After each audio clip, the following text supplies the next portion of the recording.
Buonasera bianconeri. Qu'est-ce qui s'est passé? Qu'est-ce qu'on vient de voir?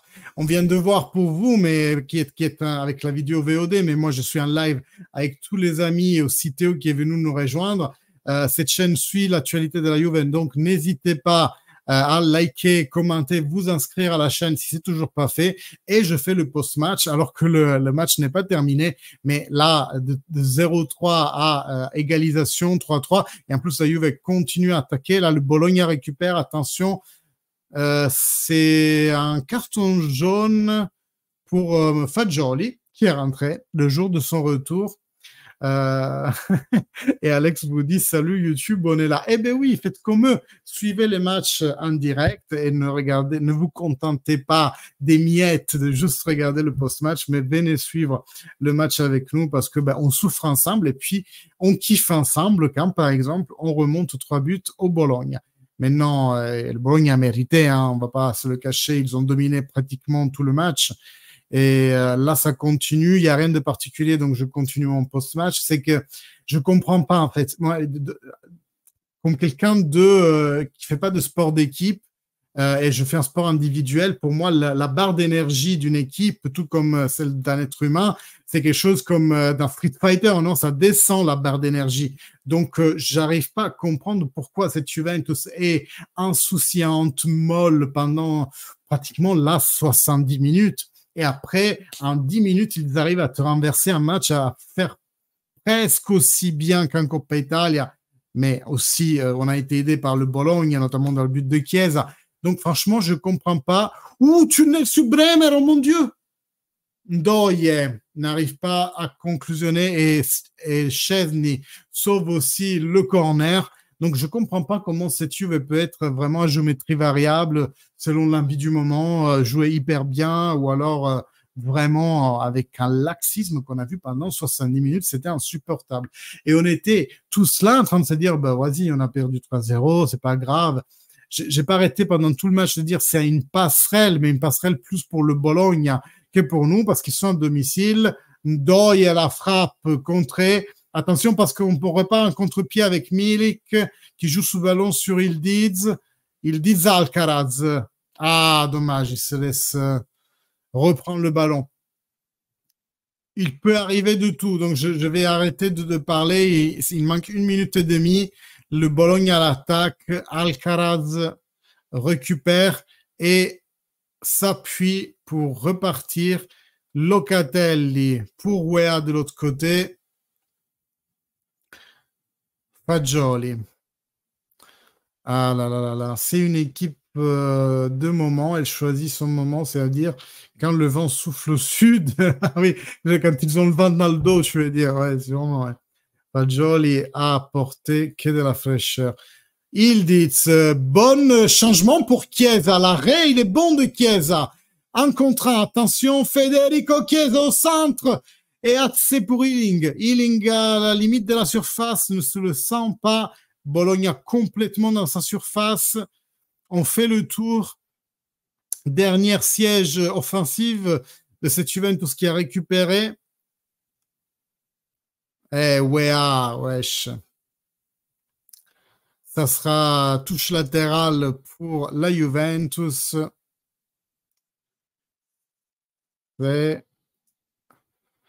Échange avec Chiesa, Timothy Weah, le centre. Locatelli! Porca miseria! Est-ce que c'est corner ou pas? Non, même pas. Et Locatelli envoie balader l'assistant de ligne. Voyons là. C'était une frappe externe assez bizarre, celle de Locatelli. Le temps est fini. Peut-être que le coup de sifflement sera donné juste après la remise en jeu du ballon par Skorupski, mais ça a été un match mais incroyable. Et ça termine ici. Ça termine un match mais vraiment rocambolesque à ce moment, j'ai envie de dire. 70 minutes de domination du Bologne, l'accolade entre Montero et Thiago Motta, il lui chuchote quelque chose à l'oreille, Montero à Thiago Motta. Et c'est la fin d'un match qui est aussi la fin d'une saison, une saison qui était incroyable pour le Bologne Et aujourd'hui, je répète, c'était plus leur passerelle que la nôtre. Dès le début, dès les interviews pré-match, à voir comment les joueurs se chauffaient, parce que j'ai regardé cette partie aujourd'hui, alors que d'habitude, je me connecte après. Mais j'ai regardé tout ça et vraiment, ça se voyait que c'était la fête du Bologna ce soir. Et ils nous ont presque fait la fête aussi, parce que 3-0, on l'a subi. Un grand Calafiori qui fait 2 buts qui sont un plus beau que l'autre. Calafiori qui est dans le collimateur de Giuntoli, tout autant un peu moins, c'est vrai, que Zirkzee, mais surtout Thiago Motta qui sera notre prochain entraîneur. Eh bien, c'était une kermesse ce soir, une kermesse qui à la fin s'est terminée sur un pied d'égalité et notre trident a pratiquement tout marqué parce que c'est Chiesa, Ildiz et Milik qui nous offrent l'égalisation, donc un point qui reste important pour garder les mêmes points que le Bologne, à être à égalité en attente bien entendu de la dernière journée de Serie A, mais aussi de la récupération de Atalanta-Fiorentina. Donc l'Atalanta a 2 matchs à jouer pour rester à égalité avec le Bologne. Il nous faudrait faire un bon résultat contre le Monza la semaine prochaine. Et là, ça sera notre passerelle. Ce soir, on a été acteurs non protagonistes de la passerelle du Bologne parce qu'ils ont fêté clairement l'accomplissement d'un résultat, la qualification en Champions League, qui pour eux équivaut à un scudetto. Nous, ce soir, on était encore et c'est dommage de le dire, mais se lécher les blessures après la finale de Coppa Italia, non pas parce que ça a été un match qu'on a perdu, mais tout simplement parce que... Ah, il y a Théo. Attends, je termine mon speech. Non seulement parce que on a gagné la finale et que donc on était très heureux d'un point de vue sportif pour ça, mais surtout après tous les vénins qui ont eu lieu avec Allegri et son départ d'une façon aussi rocambolesque. Et puis voilà, on était au plus bas, nous aussi. Donc ça se voyait sur le terrain que les joueurs étaient relâchés.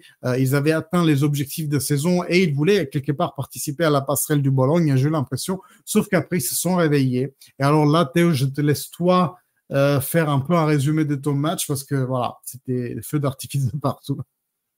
Bah écoute, déjà vachement bluffé par Calafiori, très très bon joueur. Je sais que c'était un excellent joueur, mais je m'attendais. La première fois, je le voyais vraiment jouer sur le terrain, parce que c'est vrai que j'ai pas beaucoup suivi Bologne cette saison, à part pour les matchs contre la Juve. Et ouais, je vais dire la vérité, j'étais en train de m'endormir devant le match. Et c'est vrai que le premier but, je l'ai même pas vu de Chiesa. Je sais même pas comment il a marqué. J'ai vu le but de Chiesa, je fais bon, au moins 3-1, but de Chiesa, ça reste cool. Et j'ai vu le coup franc de Milik, là, ça m'a réveillé. Je m'y attendais pas du tout. Oui. Ouais. C'est celui qui a réouvert le match au final. Le but de Chiesa, il a été, tu le verras, hein, mais il était hyper anecdotique. Le Bologne a fait une passe horizontale en défense. Il se trouve que Chiesa est là, il met la patte, il arrive à intercepter et il est tout seul devant Skorupski. Donc vraiment, ils ont fait un cadeau là. Sauf qu'après, ça nous a donné l'élan pour le coup franc de Milik qui venait d'une action d'attaque. Et puis là, l'inertie était à notre faveur et c'était un but magnifique. Hein. Ouais, j'ai ma tête s'est levée en mode quoi, Milik vient mettre un coup franc comme ça en pleine lucarne. J'étais très étonné. Puis après, le but de Yildiz, je m'y attendais pas du tout non plus. Moi, je vois sa frappe, je m'y attendais pas du tout à ce qu'elle rentre. Je m'attendais à ce que le gardien l'intercepte. Et, ouais, et sur le double pivot, Yildiz Chiesa, j'y ai cru là. J'y ai cru le 4. C'était une très belle action. Hein. Et tu as vu Chiesa a essayé aussi de faire un tilobé un peu comme Calafiore. Ouais. Sauf que Ebischer a mis le pied et il a été vraiment miraculeux parce que là. Le tac était vraiment fou, c'est clair. La remontada était complète là. Il y a cru, c'est une des seules qui a cru en fait qu'on allait remonter. Mais franchement, je l'ai dit, hein, tu vois, le mental, comme quoi ça fait tout. Des joueurs qui ont envie, là on l'a vu, dès que la Juve a marqué, bon déjà, on a vu une petite différence quand ils sont revenus du vestiaire, c'était un peu mieux, même si bon, c'était pas non plus fifou. Après, c'est vrai qu'ils ont marqué le deuxième but sur Milik, là, c'est plus le même match, là, on l'a dominé. Hein. Franchement, 5 minutes de plus, on marquait, je pense. Hein.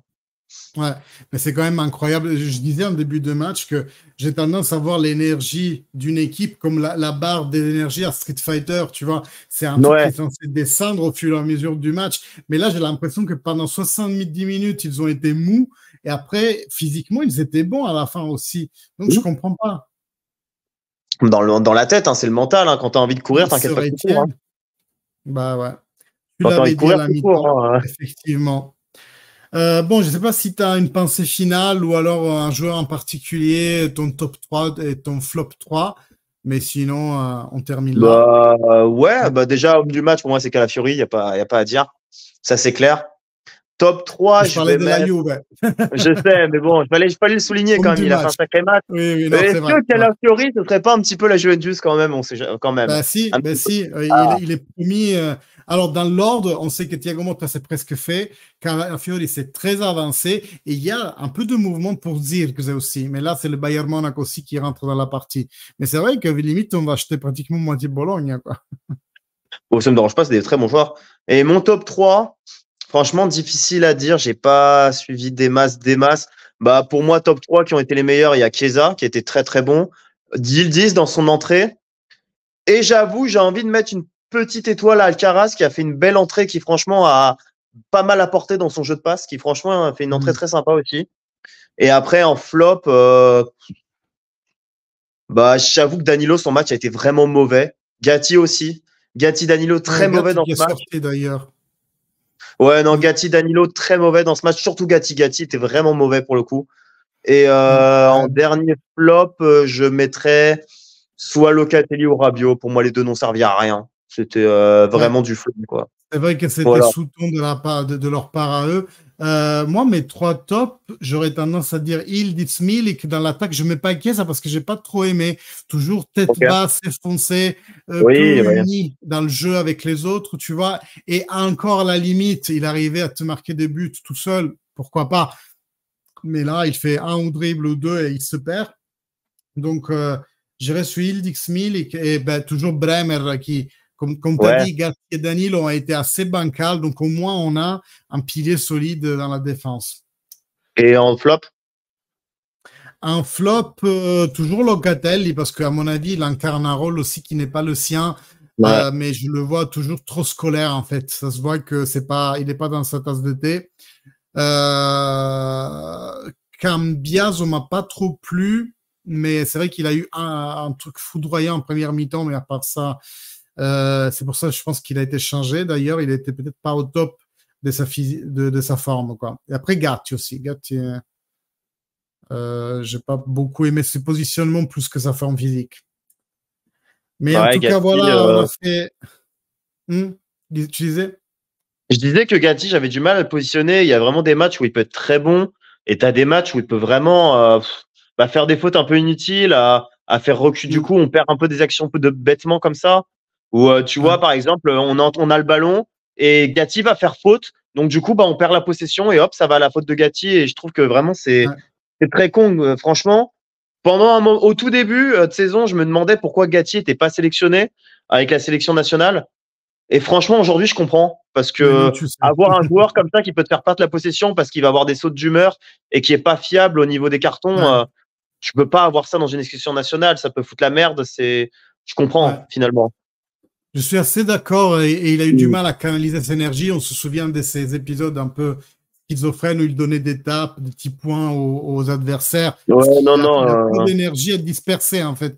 Et il doit absolument se canaliser. Par contre, même pour l'équipe nationale, à mon avis, ça pourrait être intéressant parce que quand même, il t'a fait quoi, 4 buts ou 5 buts cette saison et toujours des buts qui t'ont donné la victoire en fait. Donc ouais, c'est vrai que c'est un peu. En fait, Gart, la chose que j'aime bien dire de lui, c'est que c'est un très bon joueur, mais il doit apprendre à défendre. Ce qui est con parce que Ouais, c'est un défenseur, tu vois. Mais en fait, ouais, c'est vrai. il est génial quand il pousse le ballon en avant. On dirait un Terzino, un cheval de course, un pur sang. Il te met des buts de la tête, mais c'est vrai que la phase défensive, c'est ce qui les fait plus défaut, quoi. Ok, Je suis bon, assez bah d'accord. écoutez, merci à tous pour ce live. C'est toujours un plaisir de se retrouver, surtout avec Théo, qui était vraiment, qui Ça faisait manquait longtemps. depuis assez longtemps. Oui, eh oui. Dans tous les cas, merci à toi d'être joint à nous. Bah, merci à vous de m'avoir invité. Voilà. Et puis, merci à tous ceux qui ont suivi le match avec nous, les historiques et les nouveaux qui se sont joints à cette aventure qui ne fera qu'augmenter. Le chant de la Champions League retentit au Dallara à Bologne. C'est hyper beau et on s'y laisse sur ces belles notes parce que nous aussi, l'année prochaine, on est en Champions League. Bonne soirée à tout le monde et forza Juve. Bonne soirée, allez, forza.